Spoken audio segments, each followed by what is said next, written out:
যে এখন তাহলে মানে যে চ্যালেঞ্জিংগুলো সামারাইজ করি, যে ফ্যামিলি আনতে হলে একজন নিয়েই আলাপ করি, যারা ওয়াইফ আনবেন বা হাজবেন্ড। হাজব্যান্ড আনবেন তাদের জন্য একটু শর্টকাটে আলাপ করি। যে প্রথমে আপনাদের অ্যাকাউন্টে 9,000 ইউরোর মতো লাগবে। না, সেটা হচ্ছে 3,000 ইউরো, সরি 3,000। 3,000 ইউরোর মতো লাগবে যখন অ্যাপ্লিকেশন করবেন, 3 মাসের জন্য লাগবে, ঠিক আছে? যখন সে চলে আসবে আপনার হাজব্যান্ড ওর ওয়াইফের জন্য, যখন আপনি টিআরসি করতে যাবেন তখন 9,000 থেকে 10,000 ইউরো 10,000। আপনার অ্যাকাউন্টে রাখবেন। যদি টাকা না থাকে, বন্ধু বান্ধব আত্মীয় স্বজন যা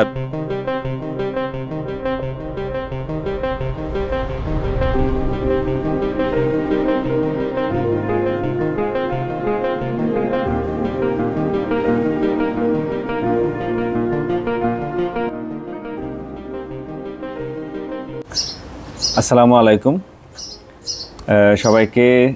রোমানিয়া থেকে, রোমানিয়ার আমাদের বাংলাদেশ কমিউনিটির সেক্রেটারি ফেরদৌস ভাই, ওনার বাসা থেকে সবাইকে সালাম।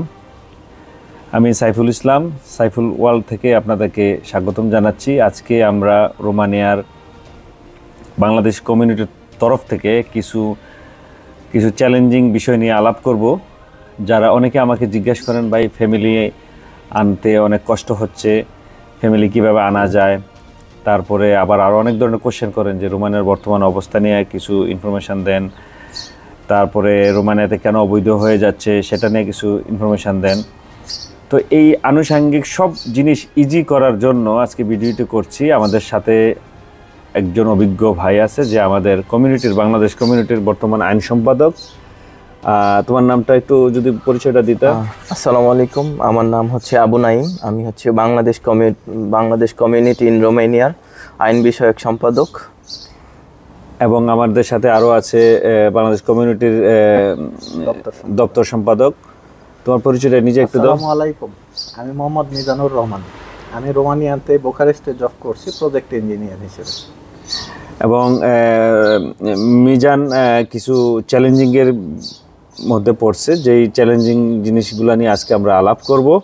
মিজান প্রজেক্ট ইঞ্জিনিয়ার এবং খুব ভালো জব করে, স্যালারিও ভালো, কিন্তু তার চ্যালেঞ্জিংটা ছিল সে ফ্যামিলি আনার জন্য সে চ্যালেঞ্জিং ফিল করছিল। যদিও তার কাছে ইনফরমেশানগুলো ছিল না, সে জবের কারণে, ব্যস্ততার কারণে সে এই আইন কানুনগুলো পড়ার সুযোগ পায় নাই। মানুষ যা বলে সেই ইনফরমেশান নিয়ে সে চলতো। তো আজকে এই চ্যালেঞ্জিংগুলো নিয়ে আমরা আলাপ করব।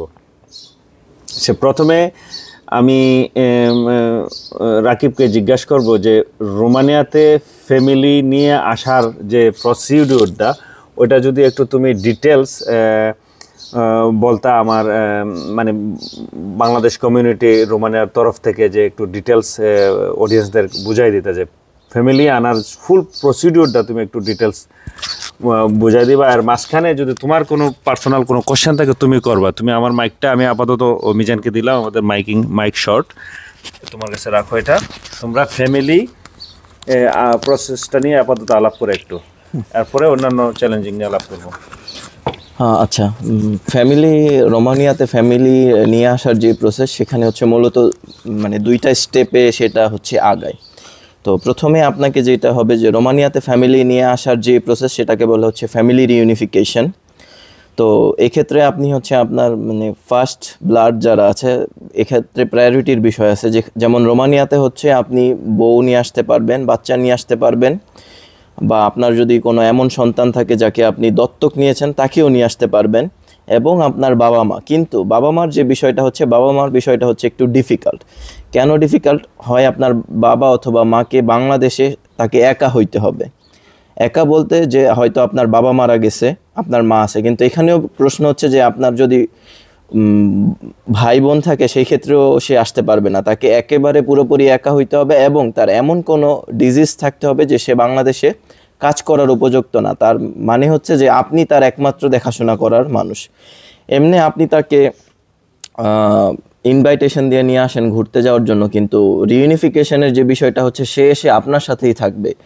আপনার যতদিন টিআরসি, তার টিআরসি ততদিন থাকবে, এবং ভবিষ্যতে যখন আপনি নতুন টিআরসি রিনিউ করবেন, টেম্পোরারি রেসিডেন্স, সেও ঠিক আপনার সাথে সাথেই রিনিউ হইতে থাকবে। তো ইনভাইটেশন এবং ফ্যামিলি রিউনিফিকেশনের মধ্যে এটাই তফাৎ। মানে এখানে একটু ইন্টারাপ্ট করি, মানে প্রুভ করতে হবে যে সে ডিপেন্ডেন্ট ফ্যামিলি মেম্বার। হ্যাঁ, মানে আপনাকে 100% ডিপেন্ড আপনার উপরে, যে আপনাকে সারা সে মার্কেটও যাইতে পারবে না। হ্যাঁ, এটা প্রুভ করতে হবে। সেটা হচ্ছে বাবা মার ক্ষেত্রে, কিন্তু যদি আপনার স্ত্রী অথবা সন্তান, সেই ক্ষেত্রে এইগুলার কোনো প্রয়োজন নাই। তারা হচ্ছে আপনার ফার্স্ট প্রায়োরিটি। তো প্রথম যে জিনিসটা আপনাকে করতে হবে, স্পেসিফিক কিছু ডকুমেন্টস আছে, খুব আহামরি কঠিন কোনো ডকুমেন্ট না, এগুলো চাইলেই সহজে রেডি করা যায়। আপনারা কি করতে পারেন, এই ডকুমেন্টগুলো সব যখন রেডি হবে তখন হচ্ছে আপনারা ইমিগ্রেশনে যাবেন। প্রথমে ইমিগ্রেশন থেকে ইমিগ্রেশনের পোর্টালে অ্যাপ্লিকেশন করবেন ফ্যামিলি রিউনিফিকেশনের জন্য। এই ক্ষেত্রে আপনাদের কোনো টাকা পয়সা পে করা লাগবে না। এক মিনিট ডিস্টার্ব করি, ইমিগ্রেশনে পোর্টালে তারা অ্যাপ্লিকেশন করবে, একটু দাও তো। ইমিগ্রেশনের পোর্টালে তারা অ্যাপ্লিকেশন কিভাবে করবে? এখানে তো অনেকে লেবার আসে, তারা আদৌ ইংলিশ ঠিকমতো পড়তে পারে না, রোমানিয়ান ভাষা কিভাবে পড়বে, এটা নিয়ে একটু ডিটেলস ভিতরে। ইমিগ্রেশন পোর্টালে অ্যাপ্লিকেশন করার যে বিষয়টা, সেটা হচ্ছে ইমিগ্রেশন পোর্টাল রোমানিয়ান এবং ইংলিশ দুইটা ক্ষেত্রেই ট্রান্সলেট হিসেবে আপনি অ্যাপ্লিকেশন করা যায়।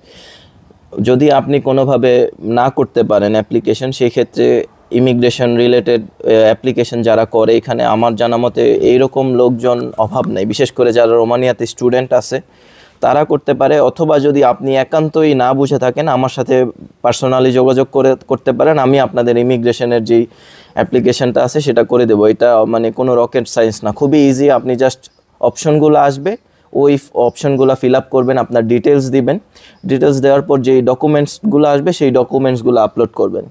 আর রোমানিয়াতে বর্তমানে যে ইমিগ্রেশনের ওয়েবসাইট, পূর্বে দেখা যেত যে আমাদের অ্যাপয়েন্টমেন্টের জন্য অনেক অপেক্ষা করা লাগতো, কিন্তু বর্তমানে মোটামুটি সব ইমিগ্রেশনে, এমনকি সবচেয়ে ব্যস্ত যে বুখারেস্ট ইমিগ্রেশন, সেখানেও 2 থেকে 3 দিন, সর্বোচ্চ 1 সপ্তাহের মধ্যে অ্যাপয়েন্টমেন্ট পাওয়া যাচ্ছে। তো যখন আপনি হচ্ছে ইমিগ্রেশনে সব ডকুমেন্ট সাবমিট করলেন, আপনার যেদিন ইমিগ্রেশনের ফিজিক্যাল সাবমিশন ডেট, সেদিন আপনি সব ডকুমেন্টসগুলা অরিজিনাল সাথে প্লাস এক কপি করে প্রত্যেকগুলার ফটোকপি নিয়ে আপনি হচ্ছে ইমিগ্রেশনে যাবেন।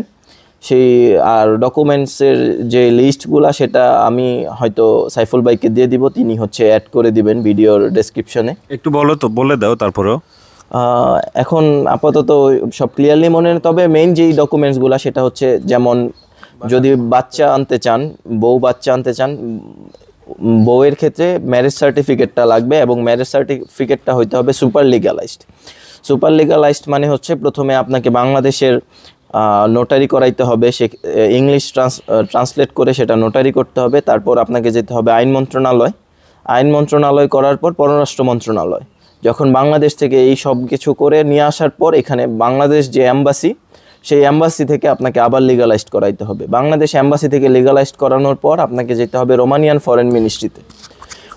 ফরেন মিনিস্ট্রি থেকে লিগালাইজড হইলে তারপর সেটা আপনি কোনো অথরাইজড ট্রান্সলেটরের কাছে নিয়ে যাবেন, যে হচ্ছে ইংলিশ টু রোমানিয়ান ট্রান্সলেট করবে। যখন এই সবগুলো স্টেপ ফলো করবেন, আপনার ম্যারেজ সার্টিফিকেট ফুললি কমপ্লিট। আচ্ছা, দ্বিতীয়ত যেটা ডকুমেন্ট, আর যদি আপনার বাচ্চা হয় সেক্ষেত্রে হচ্ছে ম্যারেজ সার্টিফিকেটের জায়গায় বার্থ সার্টিফিকেট হবে, কিন্তু প্রসেস বাকিটা সেম। তারপর হচ্ছে আপনি যাবেন, হচ্ছে আপনাকে একটা ডিক্লারেশন দিতে হবে, রোমানিয়ার যে নোটার পাবলিক, সেখান থেকে একটা ডিক্লারেশন দিতে হবে। সেখানে ওয়াইফের ক্ষেত্রে কিছু বিষয় ডিক্লার দেওয়া লাগে। সেক্ষেত্রে 3টা হচ্ছে মেন বিষয়, যে হচ্ছে আপনার ওয়াইফ সম্পূর্ণভাবে আপনার প্রতি ডিপেন্ডেন্ট। আর একটা কথা স্পষ্ট করে বলে দিতে চাই, যে মানে যে ডিপেন্ডেন্ট হয়ে আসে তার কিন্তু কাজের পারমিশন থাকে না। সেই ক্ষেত্রে ইমিগ্রেশন থেকে সেই ক্ষেত্রে নতুন করে ওয়ার্ক পারমিট নিয়ে সেটা আলাদাভাবে করা যায়, কিন্তু মানসিকভাবে মানে প্রস্তুতি নিয়ে থাকবেন, যারা ডিপেন্ডেন্ট হিসেবে আসবে তারা প্রথমেই কিন্তু কাজের পারমিশন পাবে না।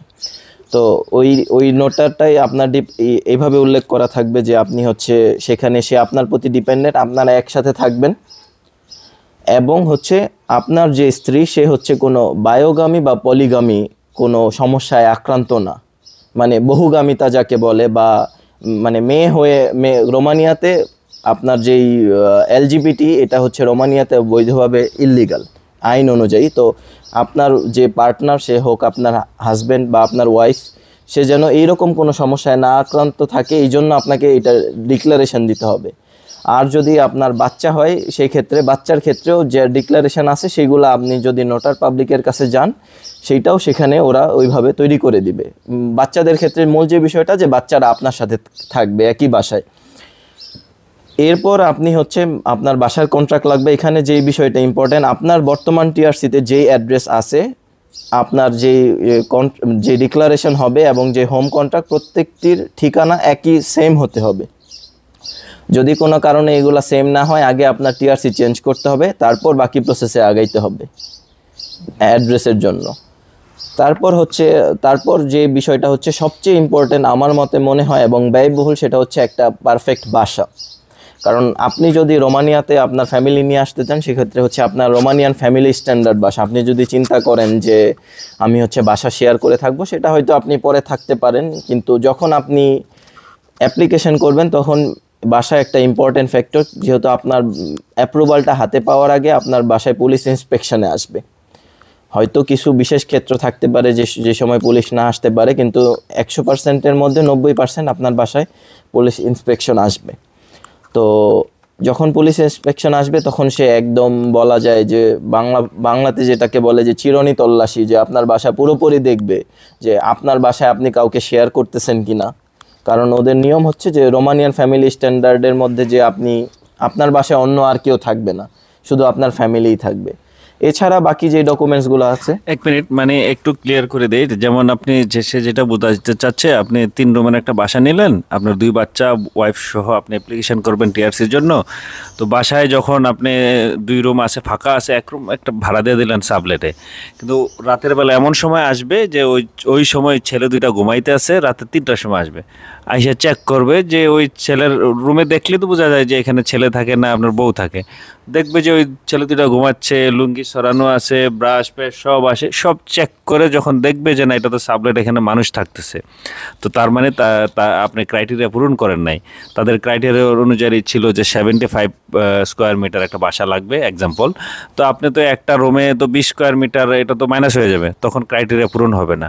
সেই ক্ষেত্রে আবার আপনার এটা রিভিউজ হয়ে যেতে পারে। আমি একটু এডিশনাল যোগ করলাম, তুমি আবার এটা এরকম হতে পারে না যে আমি বললাম যে সে বর্তমানে আছে, যখন আমার ফ্যামিলি আসবে, কারণ এই প্রসেসিং এ তো সময় লাগে 4 মাস থেকে 6 মাসের মতো এরকম। এখান থেকে অ্যাপ্রুভাল দিবে, দিল্লি এম্বাসিতে অ্যাপয়েন্টমেন্ট নিতে হবে, ওখান থেকে ভিসা হবে, তারপরে আসবে। এই 4 মাস বা 6 মাস আমি যে বাসা ভাড়াটা টেনে যাব, এটা তো অনেক ব্যয়বহুল না আমি যদি ইমিগ্রেশন পুলিশরে বলি যে তারা এখন আছে, কিন্তু আমার ফ্যামিলি আসার আগে তারা বাসা ছেড়ে দিবে, না, এটা এই ক্ষেত্রে হবে না। কারণ হচ্ছে যে আপনি ফ্যামিলি নিয়ে আসবেন, কারণ হচ্ছে আপনার ওই পরিমাণ অ্যাবিলিটি আছে।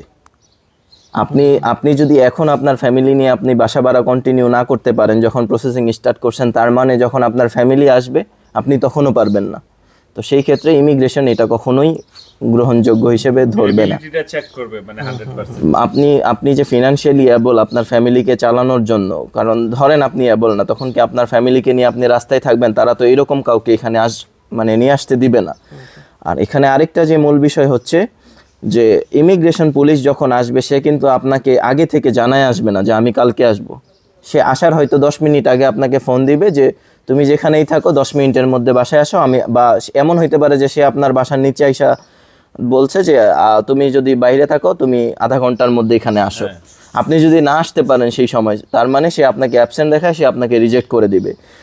আর রোমানিয়াতে কিন্তু প্রত্যেকটা বাসায় বর্তমানে এমন হচ্ছে যে আপনার বাসার কন্ট্রাক্ট দেখে তারা ওনারকে কল দিচ্ছে, এবং বাসায় আসার পর প্রত্যেকটা বিল্ডিংয়ে রোমানিয়ায় অ্যাডমিনিস্ট্রেটর থাকে, তারা অ্যাডমিনিস্ট্রেটরের সাথে কথা বলতেছে, এবং অ্যাডমিনিস্ট্রেটরের কাছে যে বিলটা হয় সেখানে কিন্তু লেখা থাকে। কারণ রোমানিয়ার অ্যাডমিনিস্ট্রেশন ফিটা এমন যে যতজন ব্যক্তি তার উপর ডিপেন্ড করে আপনার বিলটা আসতেছে। তো অ্যাডমিনিস্ট্রেটরের কাছে কিন্তু তথ্যটা আছে আপনি এই বাড়িতে কয়জন আছেন।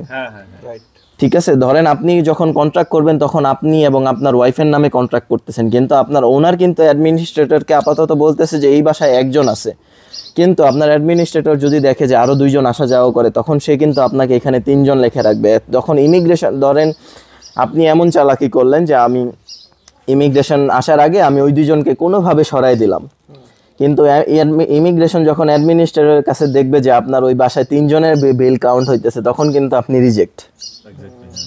তো এই বিষয়গুলো মানে বাসার যে বিষয়টা হচ্ছে সবচেয়ে ক্রিটিক্যাল বিষয়।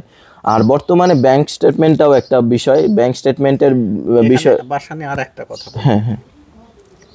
আমি যেখানে জব করি সেখান থেকে আমি যদি বুখারেস্টের বাইরে কোথাও বাসা নেই, তাহলে কি আমার টিআরসি কার্ড ওই বুখারেস্টের বাইরে ওই আইজিআই থেকে করতে হবে?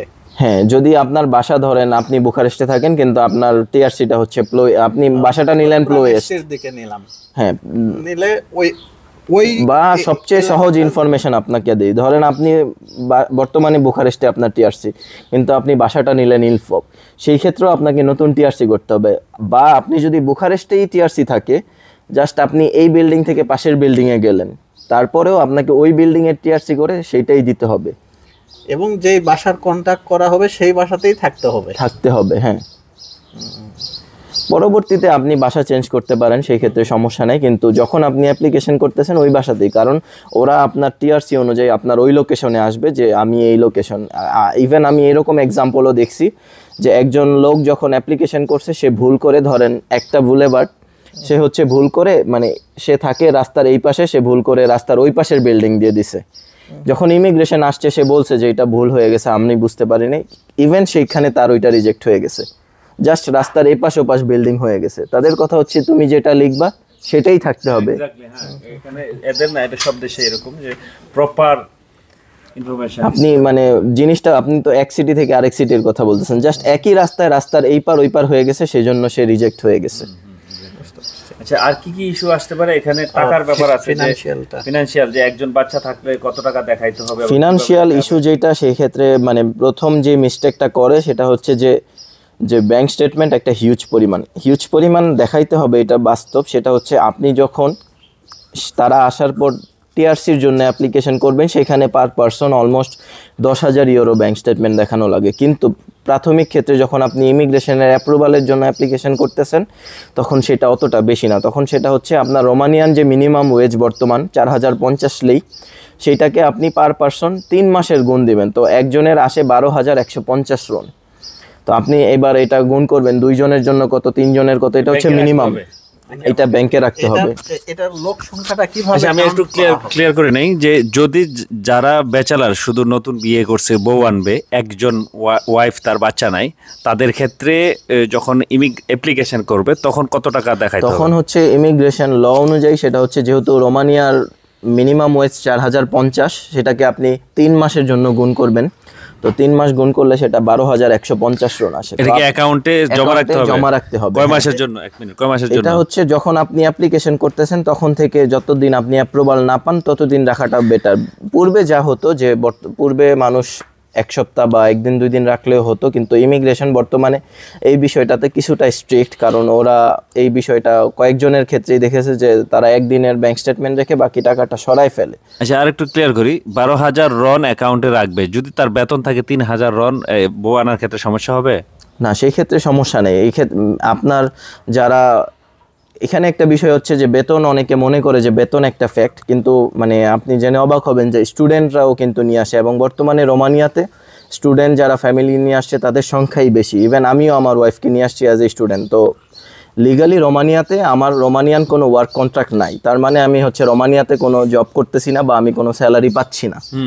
তারপরেও কিন্তু আমি ব্যাংক স্টেটমেন্টের থ্রুতে আমার ওয়াইফ নিয়ে আসতে পারি। মানে 12,500 লেই, 12,150 লে মিনিমাম। আপনি ধরেন সেফ থাকার জন্য মিনিমাম 15,000 রন রাখতে পারেন। 15,000 রন কিন্তু সমপরিমাণ 3,000 ইউরো মাত্র। 3,000 ইউরো। তো 3,000 ইউরো ব্যাংকে রাখলে বউর জন্য, ওয়াইফের জন্য অ্যাপ্লিকেশন করতে পারবেন। আর আপনি যদি আপনি ওয়াইফ এবং আরো 2 জন বাচ্চা সহ দেন, সেক্ষেত্রে 9,000 ইউরো অ্যাকাউন্টে রেখে অ্যাপ্লিকেশন করবেন। আচ্ছা, তারপরে তারা আসার পরে এখন ইন্ডিভিজুয়ালি হিসাব করি, যদি শুধু বউ নিয়ে আসি, আসার পরে যখন আমরা টিআরসির জন্য অ্যাপ্লিকেশন করব, নেক্সট কি করতে হবে? একজন মানে ওয়াইফ নিয়ে আসলাম, যদি আপনি টিআরসির জন্য অ্যাপ্লিকেশন, আচ্ছা আমি এই প্রসেসটাতে একটু পরে আসি। আচ্ছা ঠিক আছে, তুমি তোমার মতো বলো। হ্যাঁ, সেটা হলো যে এই যে 12,000 বা 15,000 লেই দেখানো হলো, এটা শুধু ওয়াইফের জন্য, কিন্তু আমাকে এই ক্যালকুলেশনের মধ্যে না, আপনাকে ক্যালকুলেশনে ধরতে হবে না, কারণ হচ্ছে আপনি তো অলরেডি আপনার টিআরসি আছে। আচ্ছা, মানে যে কয়জন আসবে তাদের জন্য সে হিসাব হবে। কয়জনের amount-টা আপনি show তো করতে অলরেডি এখানে অলরেডি ওদের সিস্টেমে এন্টার, তো আপনি তো সিস্টেমের মানে এটার বাইরে, যে নতুন আসবে এটা হচ্ছে তার জন্য, বুঝতে পারছেন? আচ্ছা। আচ্ছা, তোমার জন্য লাগবে তোমার 2 বাচ্চা না 9000 ইউরো। এরপর হচ্ছে ধরেন আপনি সব ডকুমেন্ট সাবমিট করলেন, ধরেন আপনি সব ডকুমেন্টস নিলেন, নেয়ার পর হচ্ছে আপনি ইমিগ্রেশনে সাবমিট করলেন। আর আমি যেগুলো বললাম, home contract, declaration, marriage certificate, এগুলাই হচ্ছে মূলত মেইন। বাকি যে আদার্স ডকুমেন্ট আছে, ধরেন আপনার হচ্ছে হোম কন্ট্রাক্ট একটা বিশাল ইম্পর্টেন্ট ডকুমেন্টস। আর আদার্স যে ডকুমেন্ট হইতে পারে পাসপোর্ট, ছবি, যার জন্য অ্যাপ্লিকেশন করবেন তার হচ্ছে ইউরোপিয়ান স্ট্যান্ডার্ড ছবি লাগবে, আর হচ্ছে ধরেন আর 2-1টা টুকিটাকি ডকুমেন্টস, এগুলা খুব সহজেই ম্যানেজ করা যায়। তারপর যে বিষয়টা হচ্ছে যে আপনি অ্যাপ্লিকেশন করলেন ইমিগ্রেশন এরপর আপনাকে 3 মাসের সময় দিবে। এই 3 মাস হচ্ছে ম্যাক্সিমাম পিরিয়ড। 3 মাসের মধ্যে ওরা আপনাকে একটা অ্যান্সার দিবেই। আপনার যদি অ্যাপ্রুভাল হয় ওরা অ্যাপ্রুভাল লেটার দিবে, যদি রিজেক্ট হয় রিজেকশন লেটার দিবে। 3 মাস পর আপনি এই 3 মাসের মধ্যে ওরা আপনার ইন্সপেকশনে আসবে আপনার বাসা দেখার জন্য। ইন্সপেকশন মোটামুটি বলা যায় ইন্সপেকশনের 1 সপ্তাহ থেকে 15 দিনের মধ্যেই নর্মালি ওরা রেজাল্ট দিয়ে দেয়। মূলত এখানে ইন্সপেকশনটাই হচ্ছে মেন। আর এমন যদি হয় কারো ব্যাংক স্টেটমেন্টে সমস্যা বা অন্য কোনো ডকুমেন্টে সমস্যা, সেই ক্ষেত্রে দেখা যায় আর ইন্সপেকশনেও আসবে না, কারণ আপনি প্রাইমারি রিসার্চেই ফেল করে গেছেন। তো আর ডকুমেন্টগুলোর ভিতরেও খুবই চেক করে দিবেন যে আপনার ডকুমেন্ট সবগুলো পারফেক্ট আছে কিনা, কারণ আমি এমনও দেখছি একজন তার মানে কাজীর একটা ভুলের কারণে তার অ্যাপ্লিকেশনটা রিজেক্ট হয়ে গেছে। কারণ সে কি করছে যে তার ম্যারেজ ডে হচ্ছে ধরেন নভেম্বরে, কিন্তু কাজী ভুল করে সে হচ্ছে ম্যারেজ সার্টিফিকেট ইস্যু ডেটটা দিয়ে দিছে অক্টোবরে। তো মানে how can is it possible যে আপনি বিয়ের আগেই আপনার ম্যারেজ সার্টিফিকেটটা ইস্যু হয়ে গেছে? তো এই প্রত্যেকটা সূক্ষ্ম বিষয়গুলা আপনি খেয়াল করতে হবে। এটা খুবই কঠিন বিষয় না, জাস্ট আপনাকে একটু সতর্ক থাকতে হবে। তো আপনি ধরেন 3 মাস পর আপনি অ্যাপ্রুভাল পেলেন, এবার আপনি কি করবেন? এই যে আপনি যেই ডকুমেন্টগুলো দিয়ে অ্যাপ্লিকেশন করছেন ঠিক সেম ডকুমেন্টগুলো দিয়ে এবার আপনাকে এম্বাসিতে, আপনি ইভেন আপনাকে ওইখানে লেখা দেওয়া থাকবে যে আপনি নিউ দিল্লিতে যে এম্বাসি বাংলাদেশের জন্য নর্মালি নিউ দিল্লিই থাকে, ওই এম্বাসিতে আপনি হচ্ছে অ্যাপয়েন্টমেন্ট নেবেন ভিসার জন্য।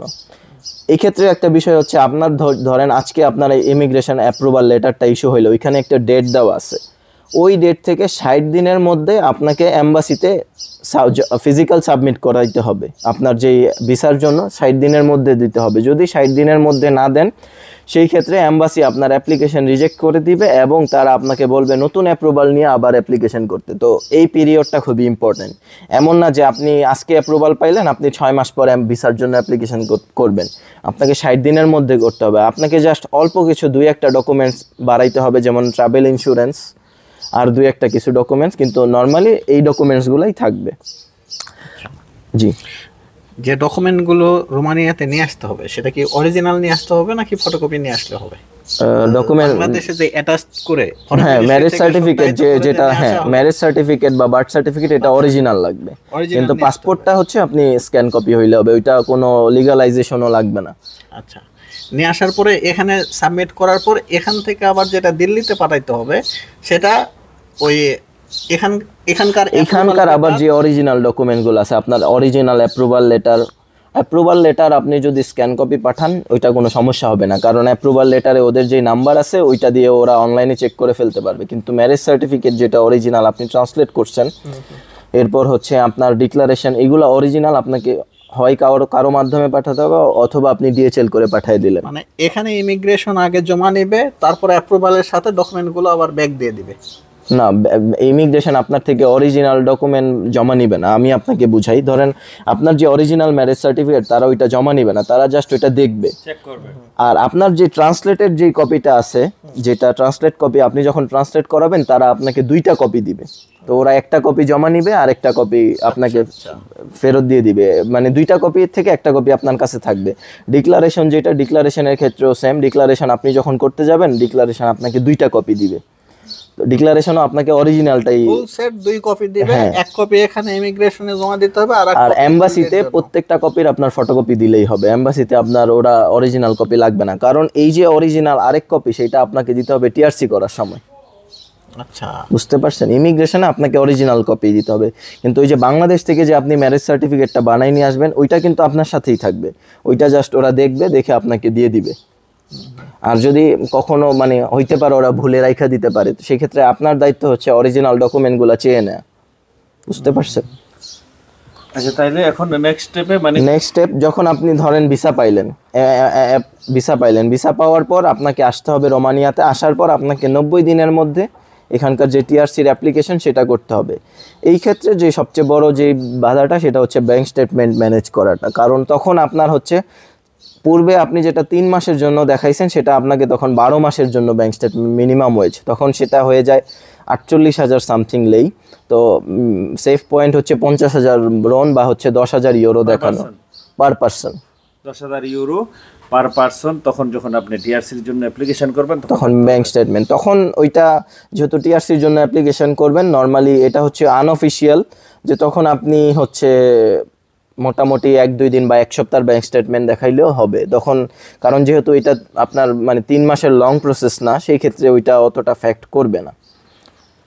এই হচ্ছে আপনার ফ্যামিলি রিউনিফিকেশনের 3টা প্রসেস। এটা খুবই ইজি যদি আপনি প্রপার গাইডলাইনগুলো ফলো করেন, যেমন আপনার ব্যাংক স্টেটমেন্ট যথার্থভাবে আছে, এরপর হচ্ছে আপনার অ্যাকোমোডেশন ঠিকঠাক আছে ইন্সপেকশনে। এই ক্ষেত্রে আমি বলবো যে রিজেকশনের হার খুবই কম। যদি টুকটাক কোনো ডকুমেন্ট মিসিং যায়, এমনও মানে আছে যে ইমিগ্রেশন থেকে ওরা মেইল করে যে এই ডকুমেন্টসটা মিসিং আছে, তুমি এই ডকুমেন্টসটা পাঠিয়ে দাও। আর নর্মালি ইন্ডিয়ান এম্বাসি থেকে যে ভিসার বিষয়টা, যদি আপনার অ্যাপ্রুভাল থাকে, ভিসা বলা যায় যে অলমোস্ট 100% শিওর। কারণ যেহেতু এই অ্যাপ্রুভালটা ইমিগ্রেশন থেকে আসতেছে, সেহেতু ওরা আর ওইখানে ভিসা, যদি আপনার ডকুমেন্টস কোনো মিসিং না হয় আর কোনো ঝামেলা না হয়, সেক্ষেত্রে ওরা ভিসা নিয়ে। আর সবচেয়ে যে মজার বিষয়টা হচ্ছে, আপনি যখন ফ্যামিলি রিউনিফিকেশনের ভিসার জন্য অ্যাপ্লিকেশন করবেন, তখন আপনাকে তেমন কোনো ইন্টারভিউ দিতে হয় না। যেমন আমার ওয়াইফের ক্ষেত্রে হয়েছে যে ওরা একটা সিঙ্গেল কোয়েশ্চেনও আস্ক করেনি। কিন্তু ফিজিক্যালি যেতে হবে। কিন্তু যদি বাচ্চা নিয়ে আসেন, সেই ক্ষেত্রে ধরেন যেমন আপনি 2 বাচ্চা এবং ওয়াইফ নিয়ে আসতে চাচ্ছেন, সেই ক্ষেত্রে আপনার বাচ্চাদের ইন্ডিয়ায় যাওয়ার দরকার নেই। আপনার ওয়াইফ শুধু যদি আপনার বাচ্চার পাসপোর্ট আর তার পাসপোর্ট নিয়ে যায় তাহলেই হবে। বাচ্চাদের ক্ষেত্রে ভিএফএস এর মাধ্যমে করা যাবে না? না, যেহেতু রোমানিয়া 18 বছর। কোশ্চেন আছে, এখন অনেক আমাদের বাংলাদেশি আপুরা, বাংলাদেশি বোনেরা অনেকে হিজাব পরে, হ্যাঁ, সেই ক্ষেত্রে কি তারা ইমিগ্রেশনে কোনো সমস্যা করে? না, সেই ক্ষেত্রে সমস্যা হবে না। আমারই বলা চলে মানে ফ্রেন্ড তুল্য একজন বড় ভাই, তার ওয়াইফ হচ্ছে মানে ফুললি হিজাবে বলতে, এবং মানে হাত মোজা, শুধু চোখ দেখা যায়, সেও কিন্তু রোমানিয়াতে আসছে, রিসেন্টলি আসছে। তো ইমিগ্রেশনে যদি এইরকম কোনো সমস্যা হইতো, তাহলে কিন্তু সে আসতে পারতো না। এক্স্যাক্টলি, হ্যাঁ। তো ইভেন আমার ওয়াইফ, সেও হিজাব পরে, সে ইমিগ্রেশন থেকে টিআরসি করে নিয়ে আসছে। ইভেন বাংলাদেশে দেখা যায় পাসপোর্ট করতে গেলে কান খুলতে বলে, এখানে কিন্তু তারা সেটাও বলেনি। তো আমি মনে করি যে বাংলাদেশ থেকে এখানে আরো বিষয়গুলো, এখানে আরো কিছু ইস্যু আছে। আমি এই যে প্রসিডিউরটা বলছে, সে আমি চেষ্টা করব আপনাদেরকে ডেসক্রিপশন বক্সে লিস্ট আকারে দিয়ে দিতে, কি কি কাগজ আপনাদের লাগবে, কি কি রিকোয়ারমেন্ট, তাইলে আপনারা আরো ক্লিয়ার হবেন। আর ওই ভিসার জন্য কি দিল্লিতে যেতে হবে নাকি অন্য কোনো দেশ থেকে সম্ভব, যেহেতু এখন ইন্ডিয়ার ভিসা বন্ধ? ভিসার জন্য মানে বলা চলে যে দিল্লিতেই যাওয়া যাবে, কারণ ওইখানে বাংলাদেশের জন্য মানে ইমিগ্রেশনে প্রত্যেকটা দেশের জন্য ওদের একটা এরিয়া সিলেক্ট করা আছে যে আপনার ওই ইমিগ্রেশনে মানে ওই এম্বাসিতেই যেতে হবে।